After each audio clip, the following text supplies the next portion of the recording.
a nonprofit legal organization that challenges what it believes are anti-democratic actions and government wrongdoing. The organization has been voicing concern about threats to election integrity. So, Skye, you're going to voice concern here about this threat to election integrity? Yes. I mean, this is not normal. It's not normal and it's not lawful. And what you have with this exchange between the press secretary and Donald Trump and Tulsi Gabbard, you get all the liars in the same room and you start hearing different stories. But what we've seen and what we know is that this is a vastly accelerating threat to our election systems in this country. And we need every single American to be on guard. So, David Rode, let's talk more about what we've learned about Tulsi Gabbard's visit. There's also been reporting, later confirmed, I believe, by DNI, that some of her team also did something similar in Puerto Rico. And that there's certainly a suggestion from those in the administration that there could be other stops on Tulsi Gabbard's tour in the future.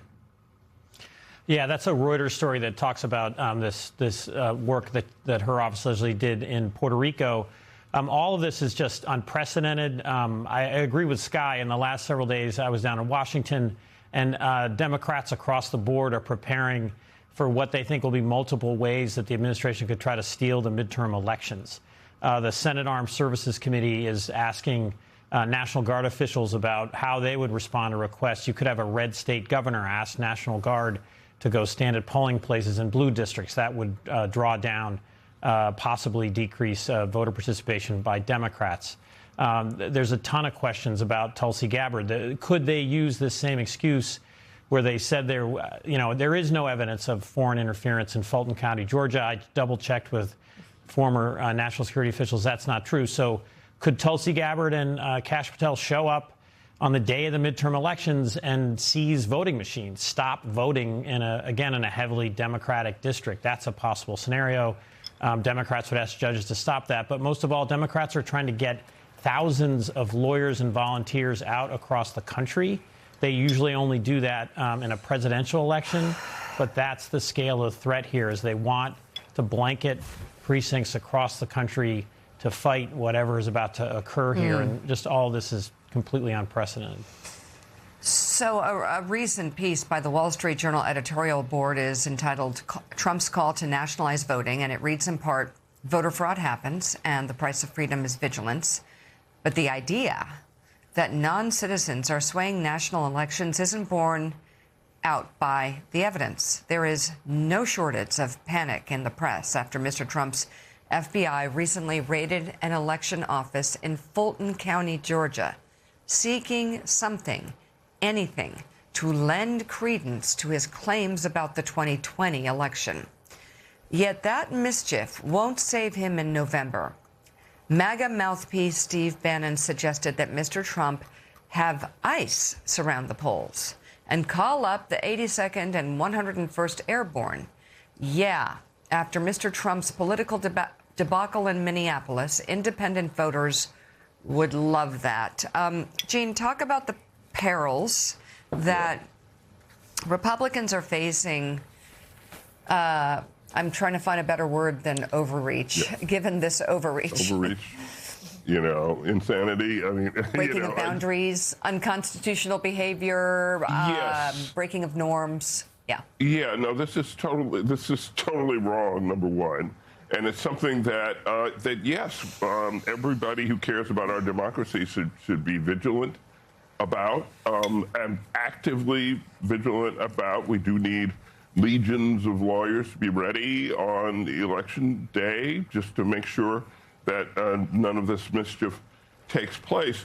But it is, in the final analysis, a great strength of our election system that instead of having a national election system, we have 51 different systems for the 50 states and the District of Columbia. They all run elections in their own ways, and then there are jurisdictions within the states that have different ways of doing their ballots and so forth. And so that decentralization turns out to be a strength. It's very difficult for any bad actor to get their arms around all that multitude of different systems. I mean, it's just really hard. And it's enshrined in the Constitution. So, Skye, what are some things the organization is looking at here? You know, the midterms will be here before we know it.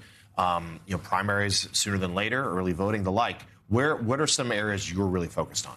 Well, we're really concerned about what the administration is trying to do with individual Americans' voter data and with their data. We're right now litigating a case against the Social Security Administration from when DOJ officials descended on the Social Security Administration. And just in the last 3 weeks, the government has come into court and said, oops, when we told you DOJ didn't have this access, they did.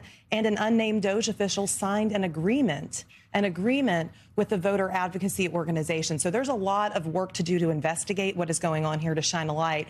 And then, of course, what we fundamentally know is that there are going to be two things that will push back against Donald Trump's attempt to subvert this election. One is the Constitution, which is defended through the courts. So we're going to be in court every single day. And the other is the American people. And so we're calling on all people to gather up their hope, get in their community, and make sure, regardless of what side of the aisle they're on or what their views are about policies, this is something that should concern every single American and really transcends politics. And so we need everybody engaged. Yeah. David Rode, your thoughts? It's people turning out, and you know the energy is on the Democratic side, but it is concerning what Steve Bannon said. If the president invokes the Insurrection Act and sends out active duty troops, and you could say, Tulsi Gabbard could say, there's a evidence of foreign interference and try to pull this off. I don't think the courts would stand for it, but those are the stakes here. And again, all of this is just unprecedented to have this kind of interference by a sitting president. And it's amazing that he's sort of, changing. He's trying to blame Pam Bondi now for something that Tulsi Gabbard said, he told her to do. MS Now senior national security reporter David Rode, thank you very much. President and CEO of Democracy Forward, Skye Perryman, thank you as well. And